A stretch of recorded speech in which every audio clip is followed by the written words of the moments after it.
Bienvenue dans ce nouveau numéro de décryptage. Nous recevons aujourd'hui Madame Lina Laure Amana Brizo, directrice des relations institutionnelles du groupe Canal+ Afrique.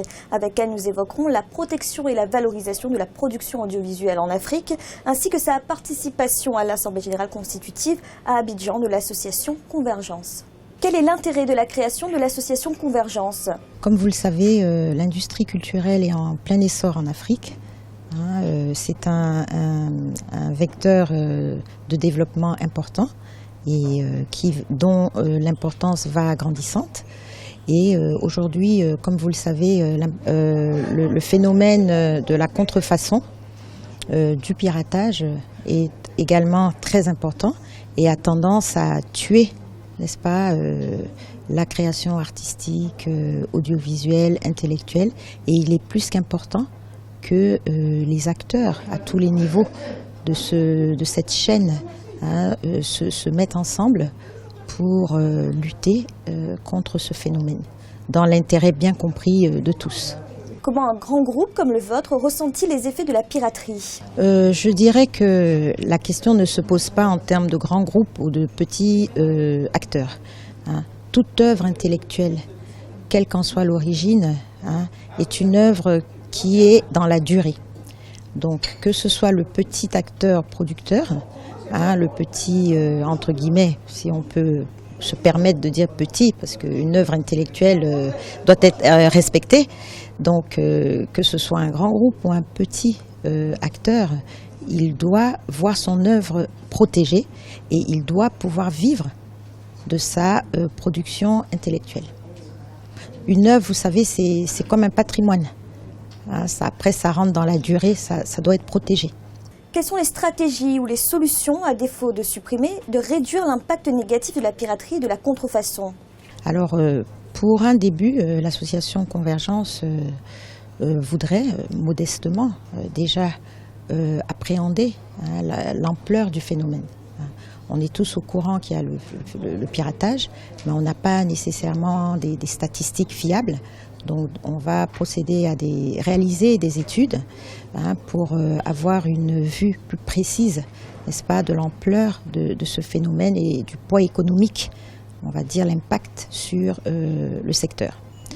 Par ailleurs, on va également se lancer dans de la communication, n'est-ce pas, communication, sensibilisation de tous, du public, des parties prenantes, des institutions, des créateurs, afin que chacun ait une bonne compréhension, n'est-ce pas, et une bonne sensibilisation de l'ampleur du phénomène et de son impact négatif sur le développement, non pas seulement économique, je dirais, mais également social dans notre continent.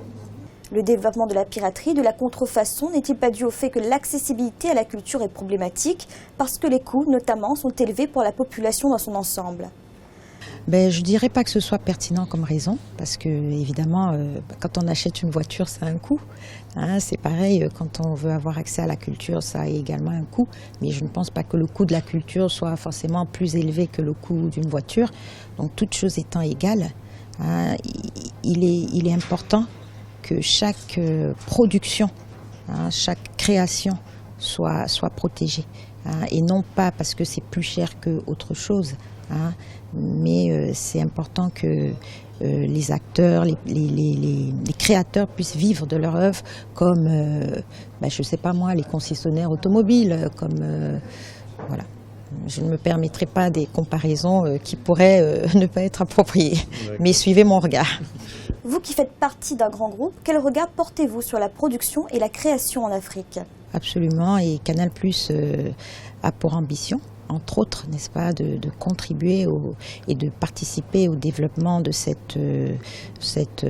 secteur culturel, notamment par la recherche et le développement des talents, dont l'Afrique regorge, comme vous l'avez si bien dit, de les accompagner, aussi bien dans la formation qu'en coproduisant leurs œuvres, qu'en achetant leurs œuvres, et ainsi de suite. Comment allez-vous vous y prendre pour que la population soit consciente qu'il faut protéger les créateurs? Les voies et moyens sont divers. Ça va, comme je disais, de la sensibilisation, explication à monsieur tout le monde, de l'impact de cette piraterie depuis le recopiage, n'est-ce pas, des œuvres, jusqu'à une piraterie qui est, elle, beaucoup plus industrielle et très organisée. Donc on va faire par étapes, sensibilisation, explication, formation aussi des différents acteurs du secteur à l'étape extrême, aider, n'est-ce pas, les pouvoirs publics à passer à des phases plus, on va dire, répressives. Pour terminer, quel est le message fort que vous aimeriez qu'on retienne ou la vision que vous souhaitez faire partager? Le message fort, je pourrais dire vraiment de manière très résumée, c'est que le secteur culturel a un poids économique, comme je disais, social et même sociétal très important. Donc il va de l'intérêt de nous tous, n'est-ce pas, de le protéger, de contribuer à son développement et toutes choses qui aideront au développement de notre continent.